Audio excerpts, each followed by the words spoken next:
નમો લોહે સૌહરિહંતાનમ નમો લોહે સૌહરિદાનમ નમો લોહે સૌહાયર્યાન નમો લોહે સૌજાયાનમ નમો લોહે સૌત્રિકાળવતી સાવનમ ઓમકારમિંદુ સંયુક્ત નિત્યમ ધ્યાયંતિ યોગિન કામદમોક્ષમોચે ઓંકારાય નમો નમઃ મંગળમ ભગવાન મંગળમ કુટુંબોની મંગળમ કુંકુંડાર્યો જૈન્દ્રમો સુમંગળમ નમઃ સમય સારાય સ્વાનુભૂત્યા ચકાસ્તે ચિત્તવાય ભવાય સર્વમાં વિભાવ નિદાતા. નિયમ સાર. ભગવાન કુંકુંદાચાર્ય રચિત નિયમસાર તથા મુનિવર પદ્મપ્રભમલધારી દેવ રચિત તાત્પર્ય વૃત્તિ ટીકા એનો સ્વાધ્યાય ચાલે છે. એમાં ચોથો અધિકાર વ્યવહાર ચારિત્ર અધિકાર આપણે શરૂ કર્યો છે. વ્યવહાર ચારિત્ર અધિકારની ગાથા 56 ચાલે છે. 56મી ગાથાનો અર્થ, ટીકા અને ટીકા ઉપર પૂજ્ય ગુરુદેવ કાનજી સ્વામીનું પ્રવચન આપણે પૂરા કર્યા છે. હવે આ ટીકા પછી આધારનો શ્લોક મુનિવર પદ્મપ્રભમલધારી દેવ કહે છે. આધારનો શ્લોક સમંત ભદ્ર સ્વામીએ બૃહત સ્વયંભૂ સ્તોત્રમાં શ્રી નમીનાથ ભગવાનની સ્તુતિ કરતા લખેલો શ્લોક છે. એ 119મો શ્લોક છે. તો આજે આપણે પહેલા એ શ્લોક લઈએ છીએ અને તે પછીથી મુનિવર પદ્મપ્રભમલધારી દેવે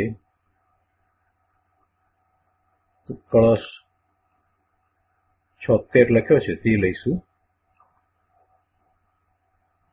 તો પહેલા શ્રી સમંત ભદ્ર સ્વામી રચિત શ્લોક.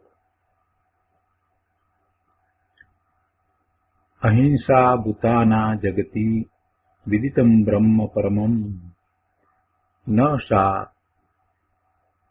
તત્ર આરંભોસ્ત પુનરપી યત્ર આશ્રમ વિધૌ તતત સિદ્ધયર્થમ પરમ કરુણો ગ્રંથમ ઉભયમ ભવાને વાત્યાક્ષિણં ચ વિકૃત વેશોપધીરત.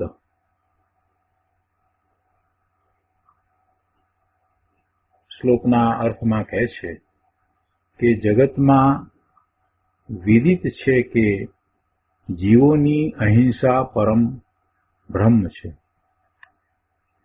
જગતમાં એ વાત વિદિત છે, પ્રસિદ્ધ છે કે જીવોની અહિંસા પરમ બ્રહ્મ છે. જે આશ્રમની વિધિમાં લેશ પણ આરંભ છે ત્યાં તે અહિંસા હોતી નથી. જે આશ્રમની વિધિ કહીને એટલે આપણે 4 પ્રકારના આશ્રમ કહીએ છીએ ને, બ્રહ્મચર્યાશ્રમ, ગૃહસ્થાશ્રમ, વાનપ્રસ્થાશ્રમ અને સંન્યાશ્રમ. તો એ 4 આશ્રમ સામાન્ય રીતે મનુષ્યનું આયુષ્ય 100 વર્ષનું જો ગણવામાં આવે તો 1 થી 25 વર્ષ સુધી એ બ્રહ્મચર્યાશ્રમ, ત્યાર પછીથી 50 વર્ષ સુધી 26 થી 50 વર્ષ સુધી ગૃહસ્થાશ્રમ અને પછી 51 થી 75 વર્ષ સુધી વાનપ્રસ્થાશ્રમ અને ત્યાર પછીથી સંન્યાસાશ્રમ. તો એવા આશ્રમ એ વાત વિધિ છે. એ પ્રમાણે આશ્રમ એટલે જે વખતે તે વિચરે છે એની વાત છે. તો કહે છે કે જીવોની અહિંસા એ પરમ બ્રહ્મ છે અને જે આશ્રમની વિધિમાં લેશ પણ આરંભ છે ત્યાં અહિંસા હોતી નથી. આશ્રમમાં અર્થાત સગ્રંથપણામાં તે અહિંસા હોતી નથી. જે આશ્રમમાં એટલે કે જ્યારે સ્વગ્રંથપણું છે તો એ અહિંસા હોતી નથી. માટે તેની સિદ્ધિને અર્થે, એટલે કે એવી અહિંસાની સિદ્ધિ માટે નમિનાથ ભગવાનને સંબોધીને કહે છે કે પરમ કરુણાવંત એવા આપ શ્રીએ બંને ગ્રંથને છોડ્યા. બંને ગ્રંથને છોડ્યા એટલે દ્રવ્ય તેમજ ભાવ બંને પ્રકારના પરિગ્રહને તજીને નિર્ગ્રંથપણું અંગીકૃત કર્યું. વિકૃત વેશ તથા પરિગ્રહમાં રત ન થયા.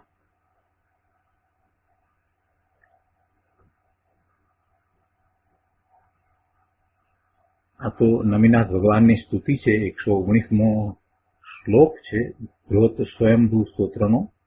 એમાં સમંતભદ્ર સ્વામીએ એ સ્તુતિમાં જે કહ્યું છે એ ઉપરથી ખ્યાલ આવે છે કે જે અહિંસા પરમો ધર્મ કહીએ છીએ તેમાં જે અહિંસા છે, જે પ્રભુને અહિંસા છે, એનું સ્વરૂપ કેવું છે. એમાં એમ કે છે કે જ્યાં લેશ પણ આરંભ છે, આશ્રમની વિધિમાં લેશ પણ આરંભ છે, ત્યાં તે અહિંસા હોતી નથી. માટે એવી અહિંસાની સિદ્ધિ માટે પ્રભુ આપે બંને ગ્રંથને છોડ્યા. બંને ગ્રંથને છોડ્યા એટલે કે દ્રવ્ય તેમજ ભાવ બંને પ્રકારના પરિગ્રહને થયા. નિર્ગ્રંથપણું, દ્રવ્યથી અને ભાવથી નિર્ગ્રંથપણું.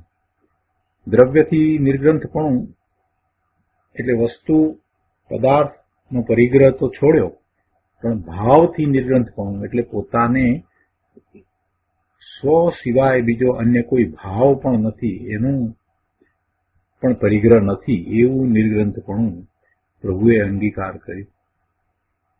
અને એમ બંને ગ્રંથને છોડ્યા. અને એમ થતા પછી વિકૃત વેશ તથા પરિગ્રહમાં રત ન થયા. તો આ કળશનો વધુ વિસ્તાર આપણે પૂજ્ય ગુરુદેવ પાસેથી સમજીએ. પ્રવચન રત્ન ચિંતામણી ભાગ 3, પાના નંબર 11. કોમ્પ્યુટરમાં ગો ટુ પેજ નંબર 18. અહીંયા આધારના શ્લોક ઉપરનું પ્રવચન.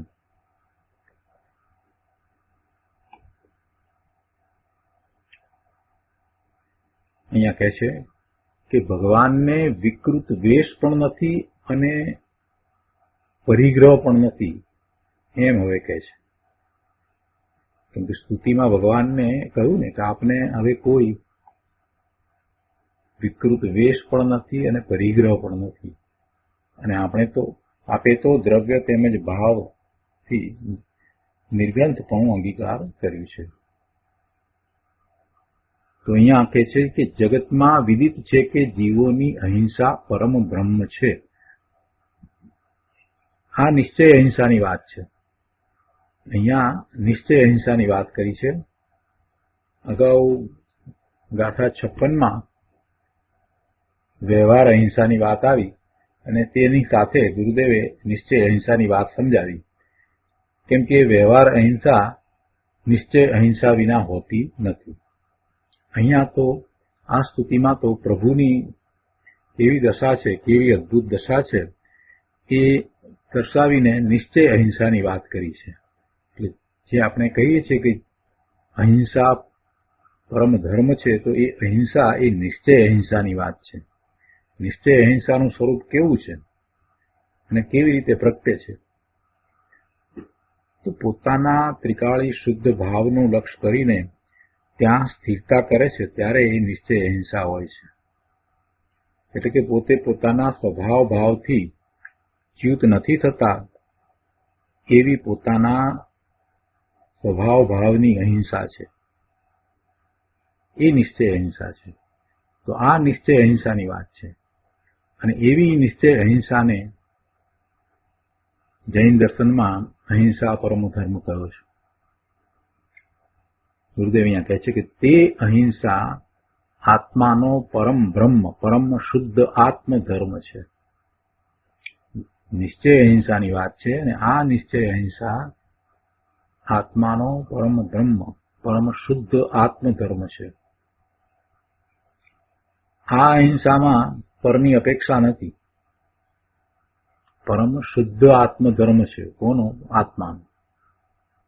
એને પરની અપેક્ષા નથી કે બીજાને બચાવે, બીજા જીવને બચાવે, બીજા જીવને બચાવવાનો ભાવ કરે, એ બધી વાત એમાં આવતી નથી.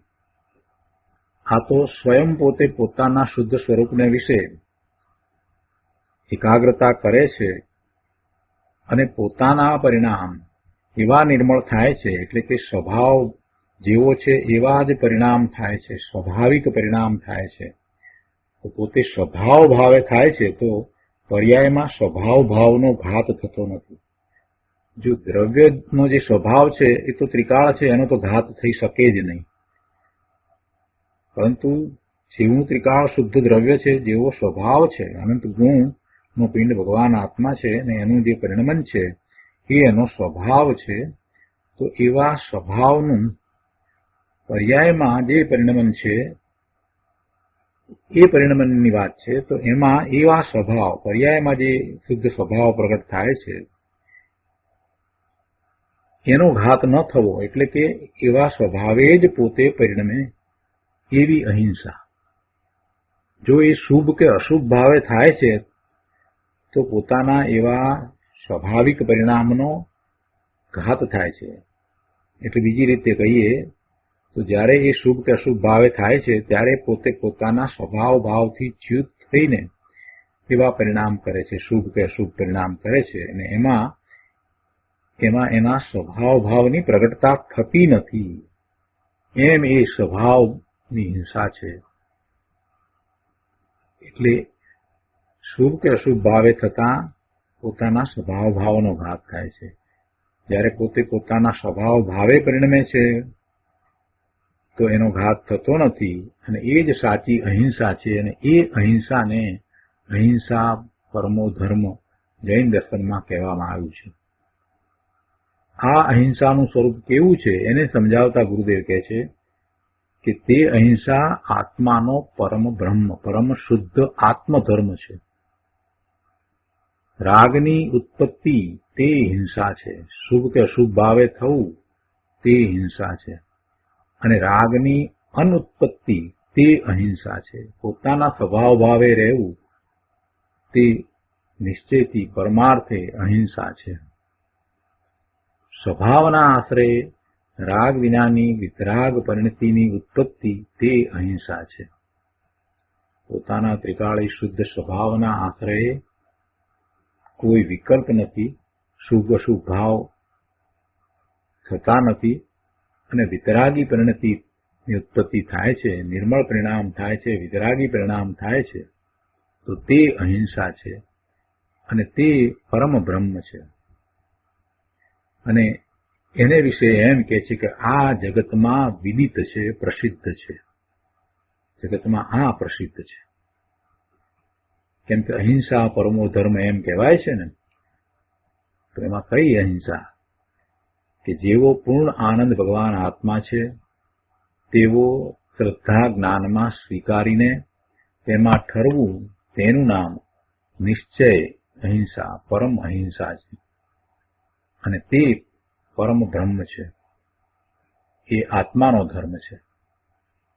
બીજી રીતે કહીએ તો અતિન્દ્રિય આનંદની સાથે જે વિતરાગ દશા પ્રગટે તેને અહિંસા અને પરમ બ્રહ્મ કહેવામાં આવે છે.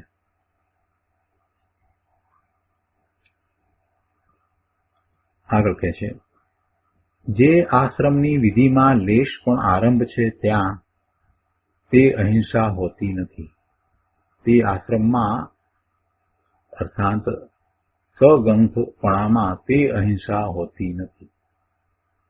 જે આશ્રમની વિધિમાં લેશ પણ આરંભ છે, અર્થાત ગૃહસ્થાશ્રમમાં વસ્ત્ર પાત્ર આદિનો રાગ હોય છે, તેથી ત્યાં રાગ સહિતપણું છે. અહીંયા કહ્યું ને કે જે આશ્રમની વિધિમાં લેશ પણ આરંભ છે ત્યાં તે અહિંસા હોતી નથી.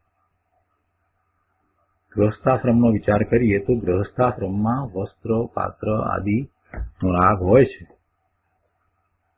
અને એવો રાગ છે, રાગ સહિતપણું છે, તો પછી પોતાના સ્વરૂપનો આશ્રય નથી. ક્યારેક આશ્રય થાય છે, પણ એમાં ઠરવું થતું નથી. સમ્યક દ્રષ્ટિ છે, છતાં પણ એને વસ્ત્રો પાત્ર આદિ હોય છે, એનો સ્વભાવ પણ હોય છે, સ્વરૂપને વિશે સ્થિરતા નથી, ત્યારે એવું હોય છે.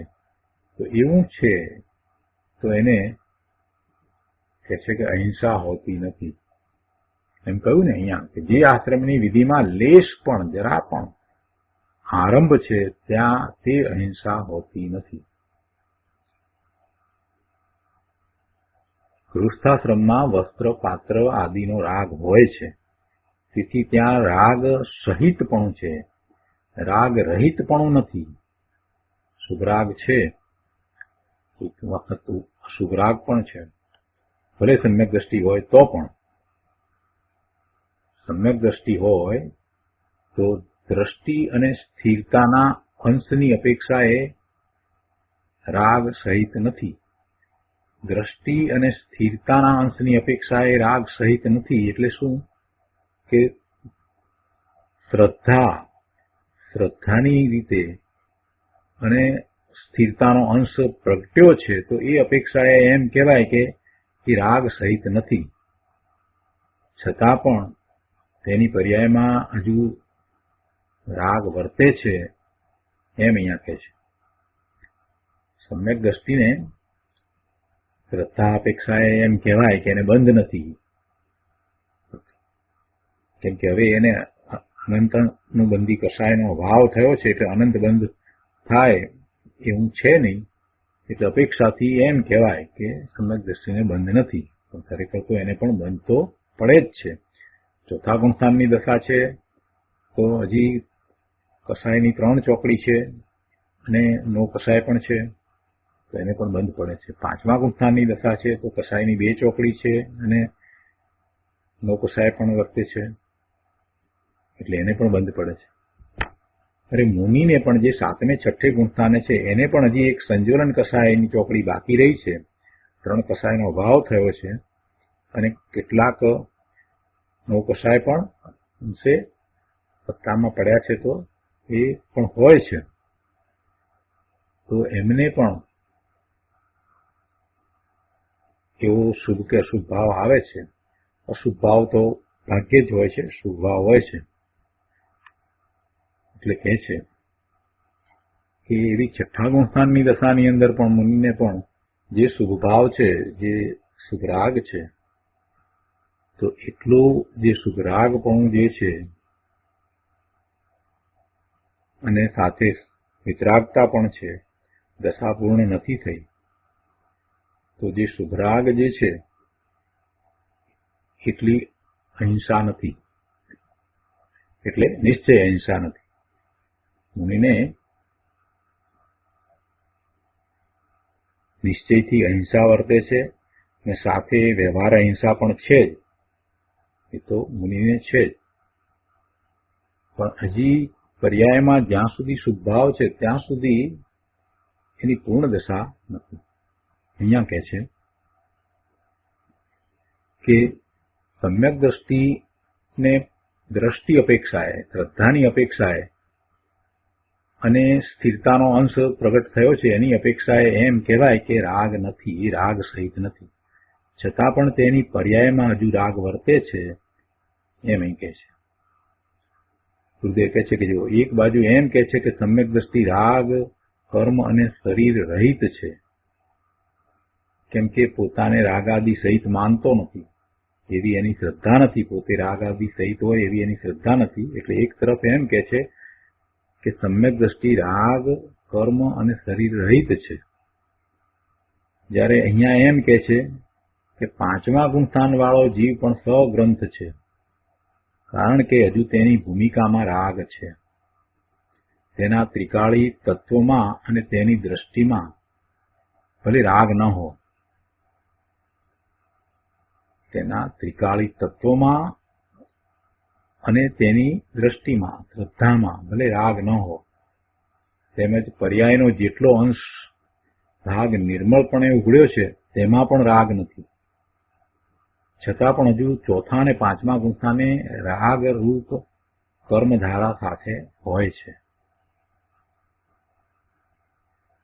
આગળ કહે છે કે એક બાજુ પાંચમા ગુંઠાન વાળો આત્મા પોતાને રાગ રહિત અનુભવે છે એમ કે છે, કેમ કે એને રાગનું સ્વામિત્વ નથી, રાગનું કર્તાપણું નથી. શ્રદ્ધામાં તો એમ જ છે, પોતે એનાથી જુદો છે, ભિન્ન છે એવો અનુભવ થયો છે, ભેદ જ્ઞાન એવું થયું છે, એટલે પોતે પોતાને રાગ રહિત અનુભવે છે.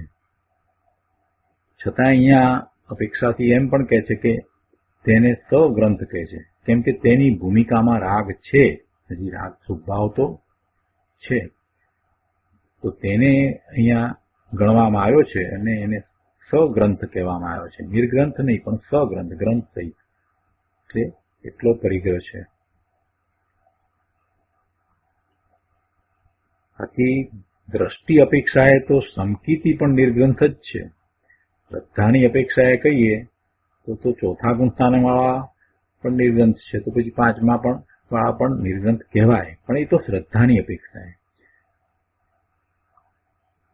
હજી તો એ શુભભાવ સહિત છે. પાંચમા ગુંઠાને જે ચારિત્ર છે એ સાગાર ચારિત્ર છે, અને સાતમે છઠ્ઠે છે તો નિરાગાર ચારિત્ર છે. ત્યાં તો બધા પરિગ્રહનો ત્યાગ થયો છે. પાંચમે તો હજી સાગાર છે, અને ચોથે તો અવિરતી સમ્યક દ્રષ્ટિ છે. પણ દ્રષ્ટિ અપેક્ષાએ તો સમ્યક દ્રષ્ટિ છે એ પણ નિર્ગ્રંથ જ છે. સમકીતિની દ્રષ્ટિમાં અને જ્ઞાનમાં આત્મા રાગવાળો છે એમ નથી, એમ એ માનતોય નથી. એ પોતે રાગવાળો છે એમ માનતો નથી, રાગને માત્ર જાણે છે.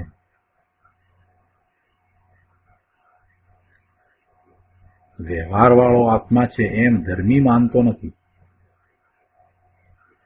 એની દ્રષ્ટિમાં આત્માનું સ્વરૂપ કેવું છે, એટલે કે પોતાનું સ્વરૂપ કેવું છે, રાગ રહિત સ્વરૂપ છે. એ પોતે રાગવાળો કે વ્યવહારવાળો આત્મા છે એમ સંકિતી ધર્મી જ્ઞાની માનતો નથી. છતાં પણ તેની દશામાં, એની પર્યાયમાં થોડો રાગ છે, તેને અહીંયા લેવામાં આવ્યો છે, તો તેને ગણીને એને સગ્રંથ એટલે રાગવાળો કહેવામાં આવે છે. એક તરફ આત્મા કર્મકૃત શરીર અને રાગ આદિથી રહિત હોવા છતાં તેનાથી સહિત માનવો તે મિથ્યાત્વ છે એમ કે, અને બીજી તરફ એમ કે જ્ઞાનીને પૂર્ણ જ્ઞાનધારા પ્રગટી નથી અને હજુ અંદરમાં રાગની કણિકા વ્યવહાર ધારા છે, તેથી સગ્રંથ જીવ છે એમ કહે છે કે આવી અટપટી વાત છે. પણ ત્યાં અપેક્ષા સ્પષ્ટ કરી છે એટલે કંઈ અટપટું રહેતું નથી. જૈન દર્શનમાં વસ્તુનું સ્વરૂપ અનેકાંત દ્વારા કહેવામાં આવ્યું છે. જે કંઈ કથન કરવામાં આવ્યું હોય એની અપેક્ષા હોય, એટલે કથન છે તે સ્યાદવાદ દ્વારા કહેવામાં આવે છે. દિનેશ્વર ભગવાનની વાણી સ્યાદવાદ મુદ્રિત વાણી છે, એટલે કોઈ અપેક્ષાએ આમ છે એમ કહેવામાં આવે છે. દ્રષ્ટિની અપેક્ષાએ અને જે ચારિત્રનો અંશ ઉઘડ્યો છે એ અપેક્ષાએ સમ્યક દ્રષ્ટિ ચોથે ગુણસ્થાને હોય કે દેશ વિરતી પાંચમા ગુણસ્થાને હોય તો એને પણ એમ કહેવામાં આવે છે કે એને રાગ નથી, રાગ નથી. અને એને આત્માનો અનુભવ થયો છે એટલે એ પણ એમ જ અનુભવ સહિત માને છે કે પોતે રાગનો કરતા નથી, રાગનો સ્વામી નથી. એટલે એ વાત પણ બરાબર છે, પણ હજી પૂર્ણ દશા નથી એટલે શુભભાવ તો એને આવે છે. તો એ અપેક્ષાથી અહીંયા કહે છે કે ચોથે ગુણસ્થાને હોય કે પાંચમે ગુણસ્થાને હોય તો પણ એ સગ્રંથ છે એમ કહે છે. ગુરુદેવ કહે છે કે એક બોલમાં પણ બીજા ઘણા પ્રકાર પડે છે અને એ શૈલીને જાણવી જોઈએ. એટલે આવા સ્યાદવાદ કહેલા કથનને જેમ છે તેમ બરાબર સમજવું જોઈએ. અપેક્ષા સાથે કહેવામાં આવ્યું છે. બંને અપેક્ષા એક સાથે અહીંયા ગુરુદેવે સમજાવી છે. અહીંયા તો વાત ભગવાનની લીધી છે ને, પ્રભુની વાત લીધી છે ને, એટલે નિશ્ચય અહિંસાનું સ્વરૂપ બતાવ્યું છે. કેમ કે આ તો પ્રભુની વાત લીધી છે, સ્તુતિ છે ને પ્રભુની. અને પ્રભુ એ તો દ્રવ્ય અને ભાવ બંનેથી નિર્ગ્રંથપણું અંગીકાર કર્યું છે. એટલે શરૂઆત જ એ રીતે કરી કે જે આશ્રમની વિધિમાં, એની રીતમાં લેશ પણ આરંભ છે, એટલે રાગ છે, તે આશ્રમમાં અર્થાંત સગ્રંથપણામાં ગૃહસ્થાશ્રમના ચોથા અને પાંચમા ગુણસ્થાનમાં પણ આ અહિંસા હોતી નથી. કેમ કે ત્યાં હજુ રાગ છે, આરંભ છે. રાગ તે આરંભ છે અને સંકિતિને આરંભ પરિગ્રહનો શ્રદ્ધા અપેક્ષાએ, દ્રષ્ટિમાં તો ત્યાગ છે, દ્રષ્ટિમાં શ્રદ્ધા અપેક્ષાએ તો ત્યાગ છે અને અંશે ચારિત્ર પણ એવું પ્રગટ્યું છે, છતાં પણ તેને સ્વગ્રંથ કયા છે. દ્રષ્ટિમાં તો એને આ આરંભ પરિગ્રહ મારા નથી એમ જ છે. એ પરિગ્રહના સ્વામી થતા નથી, છતાં પણ એ ચોથા ગુણસ્થાન કે પાંચમા ગુણસ્થાનમાં સમ્યક દ્રષ્ટિ, ધર્મી, જ્ઞાની ની પર્યાયમાં શુદ્ધાવ પણ થાય છે ને. એટલે બીજી રીતે કહીએ તો એમને રાગ ધારા પણ હોય છે. ગુરુદેવ કહે છે કે છતાં પણ તેની પર્યાયની નિર્મળ ધારા ઓછી છે, તેથી સાથે એક રાગ ધારા પણ હોય છે અને તે આરંભ ધારા છે. જે રાગ ધારા છે એને આરંભ ધારા કહે. અહીંયા એમ કહ્યું ને કે આરંભ છે, લેશ માત્ર પણ આરંભ છે, તો આ નિશ્ચય અહિંસા હોતી નથી. અપેક્ષાથી વાત છે. અહીંયા ગુરુદેવ કહે છે કે જુઓ, આરંભ અને પરિગ્રહથી નિવૃત્તિનો અર્થ આ છે કે રાગરૂપી આરંભ અને પરિગ્રહથી નિવર્તવું. આ જ ખરો આરંભ પરિગ્રહનો ત્યાગ છે. રાગરૂપી આરંભ અને પરિગ્રહથી નિવર્તવું એ આરંભ પરિગ્રહનો ત્યાગ છે. આ સિવાય કોઈ બહારની પ્રવૃત્તિ છોડે છે કે બહારથી એ બીજું બધું છોડે છે તો તેણે આરંભ છોડ્યો છે એમ કહેવાય નહીં. બહારથી પ્રવૃત્તિ છોડે, કામકાજ બધું છોડે છે તો તેણે આરંભ છોડ્યો છે એમ ન કહેવાય. કેમ કે આરંભ દશા અને અનારંભ દશા, આરંભ દશા અને આરંભ વિનાની દશા કોને કેવી તેનું એને હજી ભાન નથી.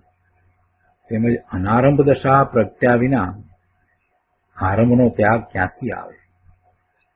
અનારંભ દશા પ્રગટ્યા વિના આરંભનો ત્યાગ હોય નહીં. સમ્યક દર્શન વિના તો એ હોય જ નહીં. જેમાં રાગ નથી, વિકલ્પનો અભાવ છે, એવો જે પૂર્ણ પરમાત્મ સ્વભાવ છે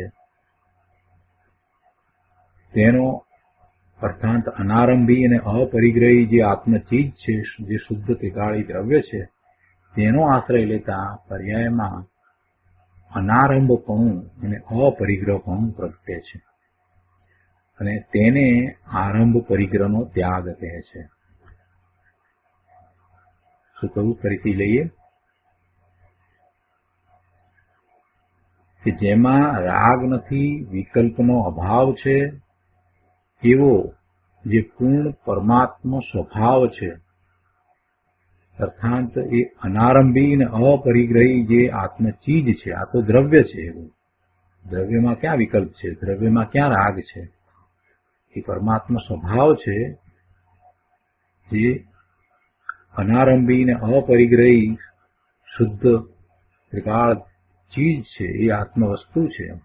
તો એનો આશ્રય લેતા પર્યાયમાં અનારંભપણું અને અપરિગ્રહપણું પ્રગટે છે.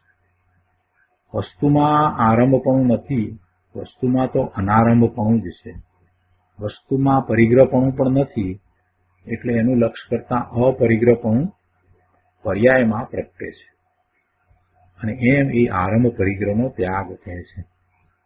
હવે અહીંયા કહે છે કે સંકિતિને ચોથા ગુણસ્થાને અને શ્રાવકને પાંચમા ગુણસ્થાને આવો ત્યાગ દ્રષ્ટિમાં અને જ્ઞાનમાં હોવા છતાં પર્યાયમાં જેટલો રાગ વાગી રહ્યો છે તેટલો આરંભ છે, અને જ્યાં રાગ એટલે આરંભ છે ત્યાં પૂર્ણ અહિંસા હોતી નથી. અને આ વાત કરી અને હવે સ્તુતિ છે ને, એટલે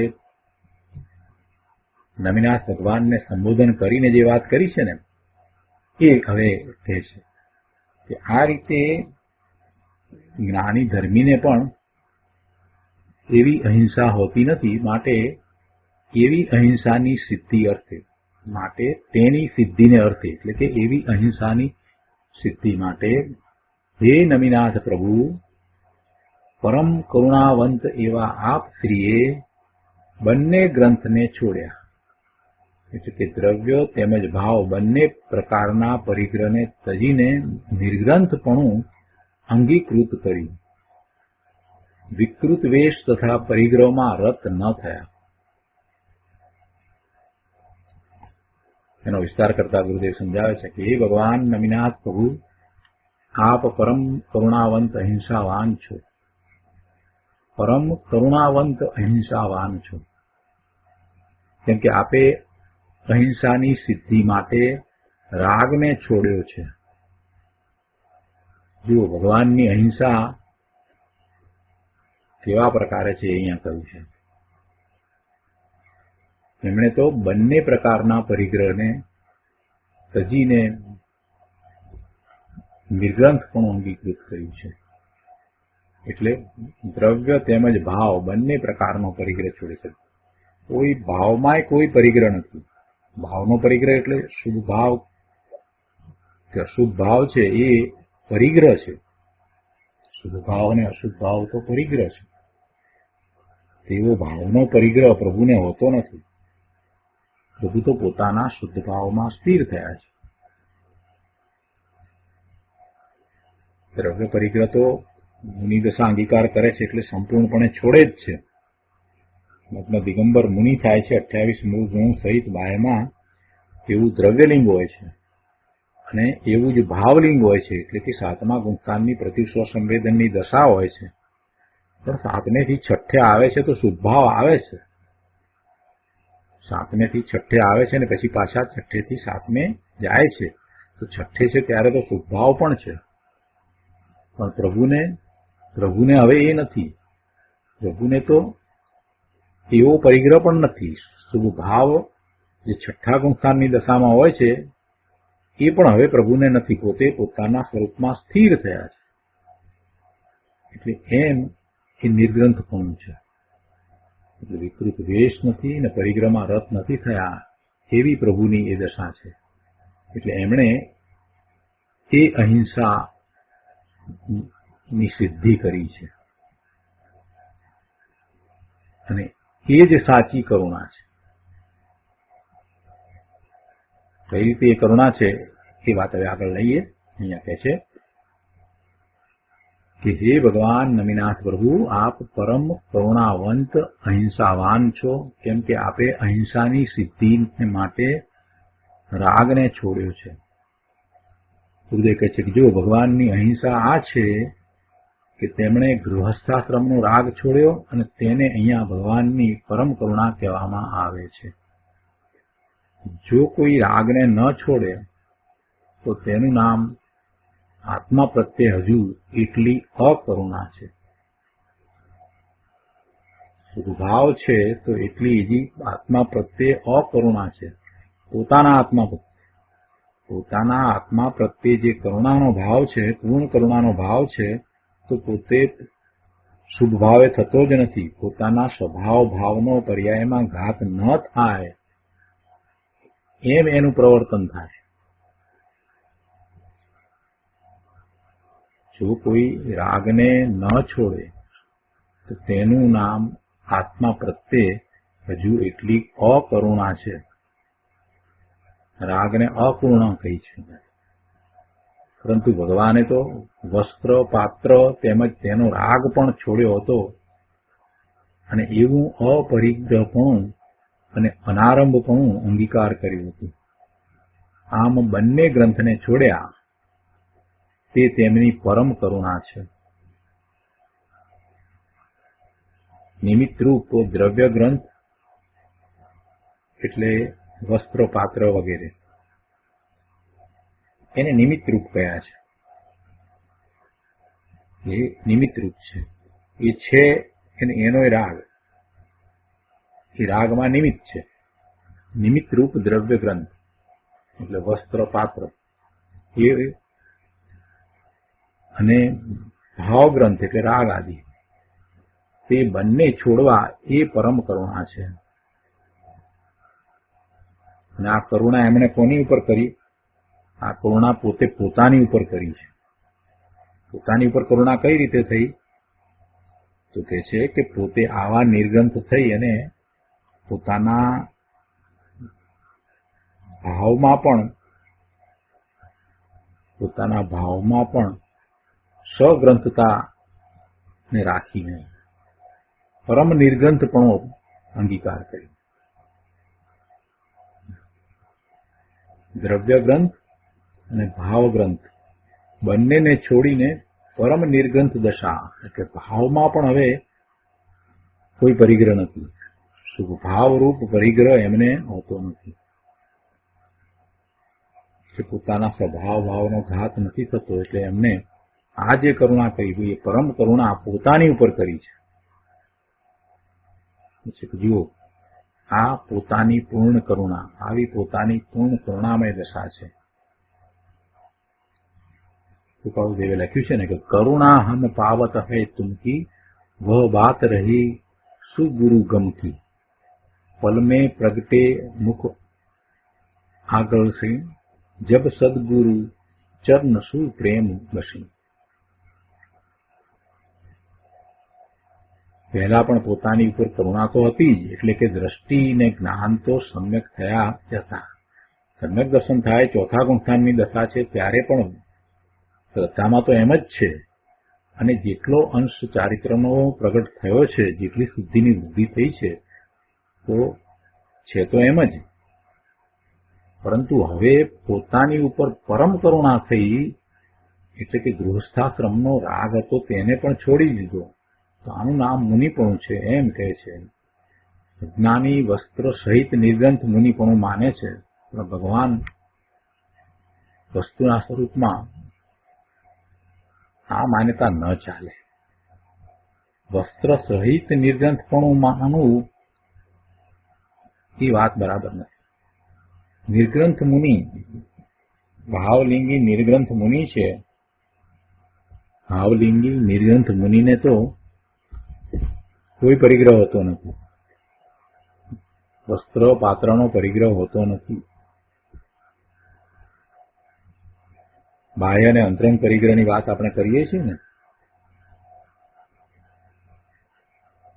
તો એમાં 10 પ્રકારના બાહ્ય પરિગ્રહો અને 14 પ્રકારના અંતરંગ પરિગ્રહ છે. 14 પ્રકારના અંતરંગ પરિગ્રહની અંદર મિથ્યાત્વ અને 4 કસાયો અને 9 કસાય, એ 14 અંતરંગ પરિગ્રહ થી રહિત થાય છે. તો એમ જે દશા થઈ છે એમાં પછી ભાવનો પરિગ્રહ ન હોય. 7મા ગુણસ્થાનની દશા છે ને ત્યારે એમ જ હોય છે ને. 7માથી ઉપર નિર્વિકલ્પ ધ્યાનની જ દશા હોય છે. એમાં પછી વિકલ્પે હોતા નથી. એટલે એમાં પછી એવા શુભ ભાવના પરિગ્રહ હોતા નથી. 6થે ગુણસ્થાને હજી શુભ ભાવ આવે, 7મામાં નથી હોતો.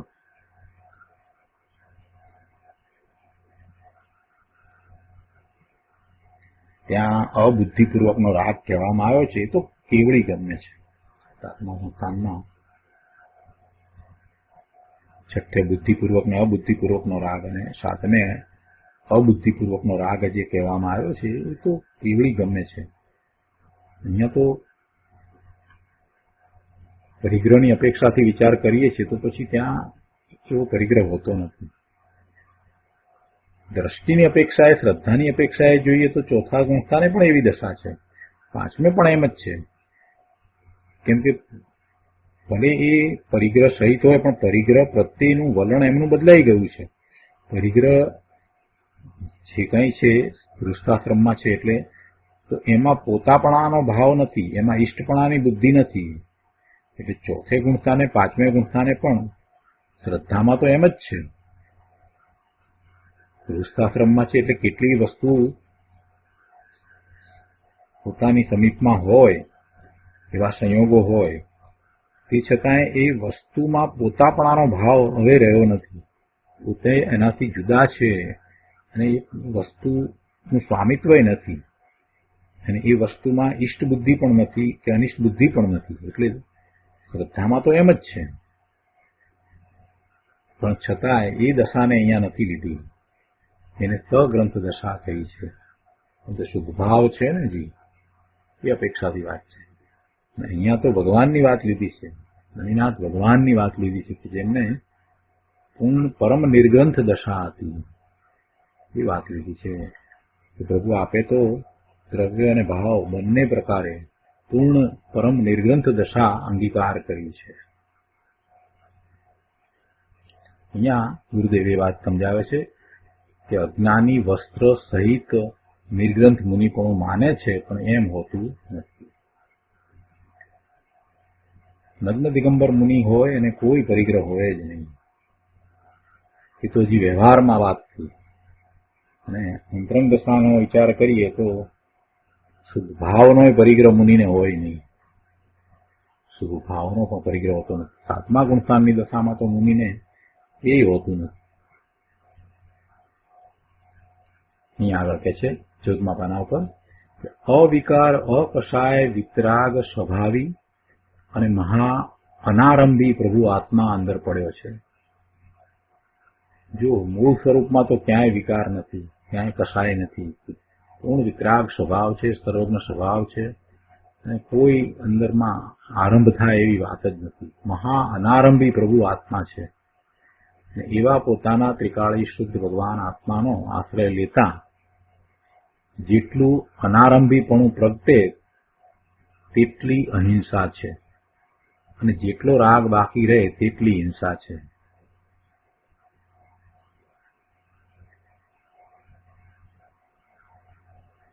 પ્રભુને સંબોધીને કહે છે કે આપે તો બાહ્ય ગ્રંથ એવા વસ્ત્ર પાત્ર આદિ અને અભ્યંતર ગ્રંથ એવા રાગ આદિ બંનેને છોડ્યા છે.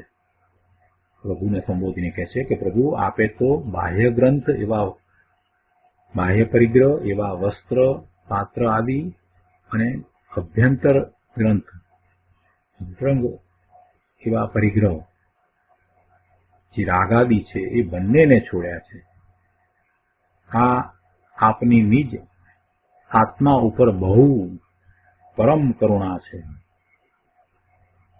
પ્રભુને સંબોધીને આ વાત કરી છે કે આ આપની નિજ આત્મા ઉપર પરમ કરુણા છે.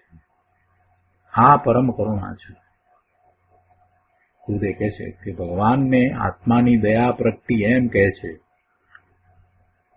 ભગવાનને સમ્યક દર્શન જ્ઞાન રૂપ દયા તો પ્રગટી હતી જ. સમ્યક દર્શન જ્ઞાન રૂપ જે દયા પ્રગટી એટલે તો સમ્યક દર્શન તો પહેલા થયું જ હતું ને પછી તો પ્રભુ ક્ષાયિક સંકિતી હતા. પ્રભુ તો તીર્થંકર ભગવાન તો જન્મથી ક્ષાયિક સંકિતી હોય છે. અને હવે અત્યારે જે દશા થઈ છે એટલે કે છે કે હવે રાગના ત્યાગરૂપ પણ ચારિત્ર અપેક્ષાએ પણ આત્માની કરુણા દયા પ્રગટી એમ કહે છે. જેમને નિમિત્ત એટલે ગ્રંથમાં બાહ્ય ગ્રંથમાં વસ્ત્રનો ધાગો પણ ન હોય, એક વસ્ત્રનો તાણો પણ ન હોય, અને અંદરમાં અંતરંગ ગ્રંથમાં રાગનો કણ પણ ન રહે, તે પરમ નિર્ગ્રંથ છે. અને તેમને અહીંયા પરમ કરુણાવંત કહેવામાં આવે છે.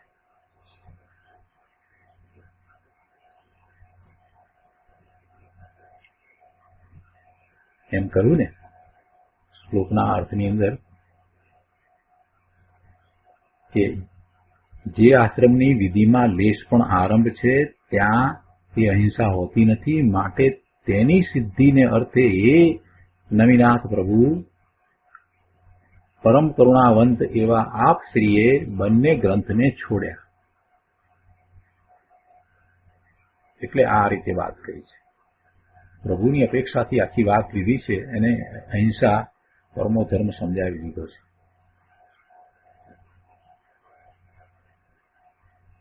અહીંયા આગળ કે છે પરમ બ્રહ્મ એવો ભગવાન આત્મા ત્રિકાળ અહિંસા સ્વરૂપ જ છે. જો આત્માના સ્વરૂપની વાત લીધી, આત્માનું સ્વરૂપ તો ત્રિકાળ અહિંસા સ્વરૂપ જ છે. એમાં આરંભ પણ નથી, એમાં આકુલતાય નથી. એ તો અનારંભી છે અને આનંદ સ્વભાવી, જ્ઞાન સ્વભાવી, બધી રીતે પૂર્ણ છે. એ તો અહિંસા સ્વરૂપ જ છે.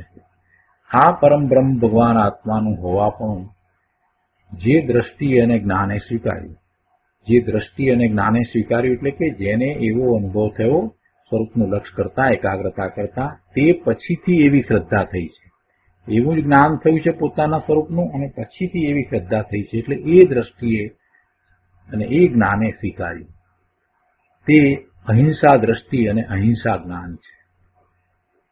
જે દ્રષ્ટિ પોતાના આત્માના એવા સ્વરૂપને સ્વીકારે છે, કેવા સ્વરૂપને સ્વીકારે છે કે જે પૂર્ણ અહિંસા સ્વરૂપ છે, પૂર્ણ જ્ઞાન સ્વરૂપ છે, જે અનારંભી છે, એવા સ્વરૂપનો જે સ્વીકાર કરે છે એ દ્રષ્ટિને અહીંયા અહિંસા દ્રષ્ટિ કહી. કેમ કે સ્વરૂપ અહિંસા સ્વરૂપ છે તો અહિંસા સ્વરૂપ પોતાનું છે, દ્રવ્ય જ અહિંસા સ્વરૂપ છે અને એનો જ્યારે સ્વીકાર થયો એટલે વિતરાગી પરિણામ થયા ત્યારે એને એવો સ્વીકાર થયો, પોતાના અનંત ગુણ રૂપ સ્વરૂપનો સ્વીકાર થયો. પોતાનામાં હિંસાનો કણ પણ નથી, પોતાનામાં આરંભનો કણ પણ નથી, એવો એને સ્વીકાર થઈ જાય છે. એટલે એ જ સાચી અહિંસા દ્રષ્ટિ છે, એ જ અનારંભીપણું છે.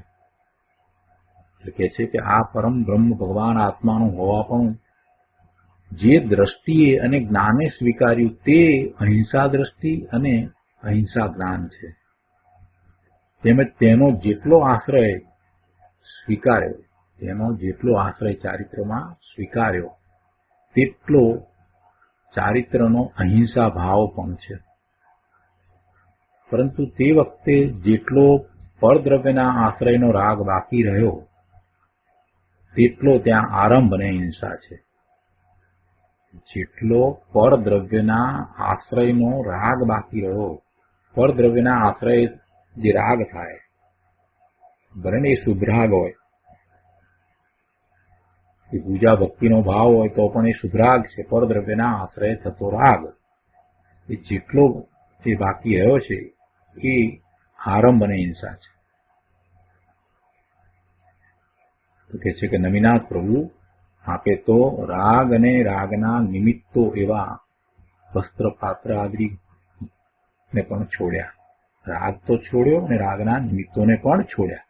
એટલે રાગના નિમિત્તો વસ્ત્ર પાત્ર આદિ બધાને છોડ્યા. એવા બધા સઘળા પરિગ્રહનો ત્યાગ કર્યો એમ નિર્ગ્રંથપણું છે અને સાથે રાગ પણ છોડ્યો છે, રાગ પણ છૂટ્યો છે. એટલે અભ્યંતર નિર્ગ્રંથપણું પણ છે. આપને આપની ઉપર મોટી કરુણા છે. શું દેખે છે કે લ્યો આ કરુણા આવી રીતે હોય છે. બાકી આ સિવાય પરની દયા પાળે અને એવી કરુણા જે વાત કરીએ છીએ તો વ્યવહારથી વાત છે.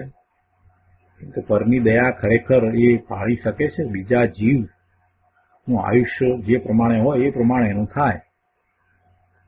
પરની દયા કોણ પાળી શકે છે? કેમ કે અન્ય જીવ તો તેના આયુષ્ય પ્રમાણે જીવે છે અને આયુષ્ય ન હોય તો મરણ પામે છે.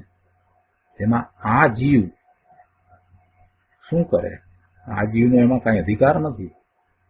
પેલાને બચાવવો કે મારવો એ મારી પણ શકતો નથી ને બચાવી પણ શકતો નથી. પરને બચાવવાનો પણ અધિકાર નથી અને મારવાનો અધિકાર નથી. ફક્ત પરને મારવાનો ભાવ અને ન મારવાનો ભાવ એ તેને આવે. જો મારવાનો ભાવ છે તો હિંસાનો ભાવ છે અને ન મારવાનો ભાવ છે તો અહિંસાનો ભાવ છે. પરંતુ એવા એ બંને ભાવ છે તે રાગ છે ને રાગ તે આરંભ છે.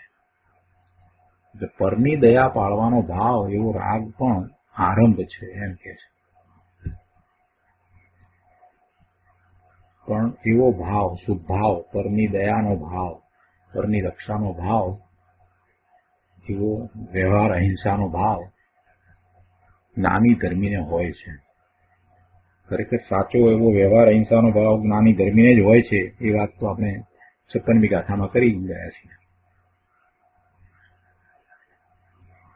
અજ્ઞાની કહે છે કે બાહ્યનો આરંભ છોડવો તો દયા કહેવાય. એ અજ્ઞાનીની દ્રષ્ટિ છે, અજ્ઞાનીની માન્યતા છે. અજ્ઞાની એમ કહે છે કે બાહ્યનો આરંભ છોડવો તો દયા કહેવાય. ત્યારે ભગવાન કહે છે કે તેનું નામ હિંસા છે, દયા નહીં. હિંસા કઈ રીતે હિંસા કહી?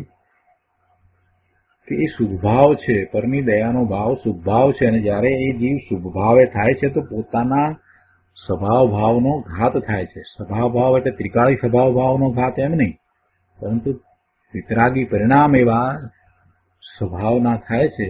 એવો સ્વભાવ, એવા ભાવ, પોતાના સ્વરૂપને અનુસરીને થતા ભાવ, એ ભાવનો ઘાત થાય છે એટલે હિંસા થાય છે. શુભ ભાવે થતા પોતે સ્વથી ચ્યુત થાય છે, સ્વભાવ ભાવે પરિણમતો નથી, એટલે એમ પોતાના સ્વભાવ ભાવની હિંસા થાય છે.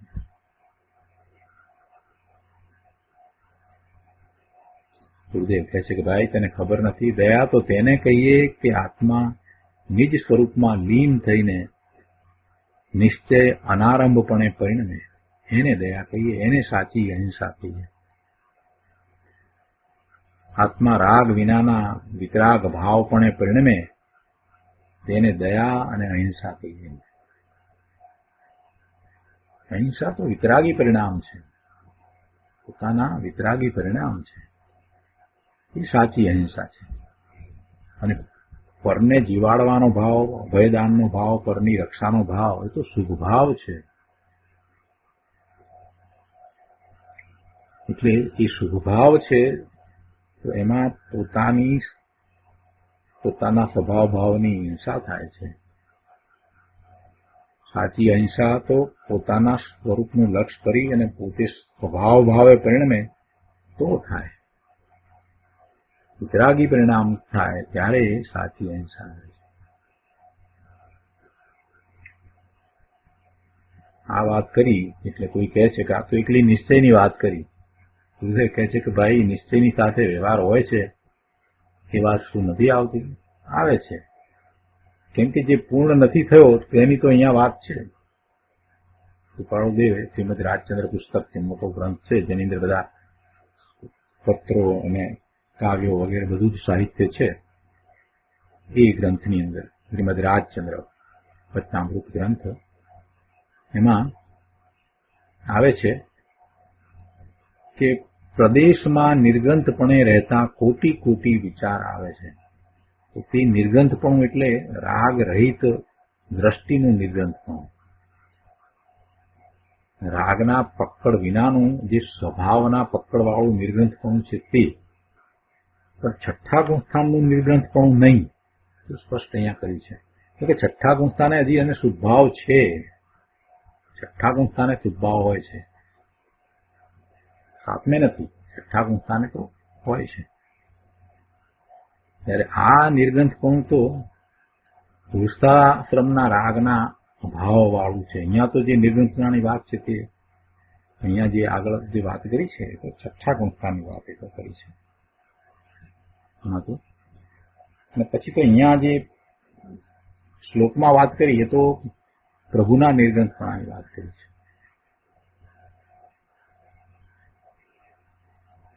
કૃપાળુદેવે વાત કરીને કે પ્રદેશમાં નિર્ગ્રંથપણે રહેતા કોટી કોટી વિચાર આવે છે. તો તે નિર્ગ્રંથપણું એટલે રાગ રહિત દ્રષ્ટિનું નિર્ગ્રંથપણું. રાગ રહિત દ્રષ્ટિનું નિર્ગ્રંથપણું, રાગના પકડ વિનાનું જે સ્વભાવના પકડવાળું નિર્ગ્રંથપણું છે તે.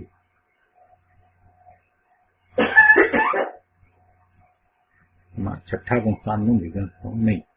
ત્યારે આ નિર્ગંસપણું તો ગૃહસ્થાશ્રમના રાગના અભાવ આવું છે. અહીંયા જે નિર્ગંસપણાની વાત છે તે છઠ્ઠા ગુણસ્થાનની છે. અહીં કહે છે કે વસ્ત્ર આદિનો વેશ છે તે વિકૃત વેશ છે, પણ મુનિનો વેશ નથી. હે ભગવાન, હે નમિનાથ ભગવાન, આપ તે વિકૃત વેશ અને ઉપાધિમાં બાહ્ય પરિગ્રહમાં લીન ન થયા, પણ ભગવાન આત્મામાં લીન થવા આપે નિર્ગ્રંથપણું પ્રગટ કર્યું અને તેને પરમાર્થ અહિંસા વ્રત કહે છે. તથા તે ભૂમિકામાં રાગની મંદતારૂપ સાવધના ત્યાગનો પ્રયત્ન વર્તે છે, તેને વ્યવહાર અહિંસા વ્રત કહે છે. આ નિશ્ચય અને વ્યવહાર અહિંસાનું સ્વરૂપ છે. 56મી ગાથામાં આપણે નિશ્ચય અને વ્યવહાર અહિંસાનું સ્વરૂપ સમજ્યા છીએ, અને અહીંયા આ સ્તુતિની અંદર નિશ્ચય અહિંસાનું સ્વરૂપ સમજાવવામાં આવ્યું છે.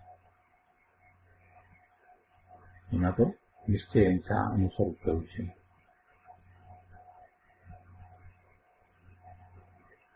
કેમ કે પ્રભુની અહિંસા લીધી છે ને, પ્રભુની કરુણા એ રીતે લીધી છે. તો આ રીતે આ આધારનો શ્લોક અહીંયા પૂરો થાય છે. આજનો સ્વાધ્યાય આપણે અહીંયા સુધી રાખીએ છીએ. મુનિવરે આ 56મી ગાથાઓની ટીકા પૂરી કરતા આધારના શ્લોક પછી પોતે પણ જે કળશ કયો છે તે શ્લોક 76 આપણે આવતી વખતે લઈશું. તો સુખધામ બોલીએ. સુખધામ અનંત સુસંગ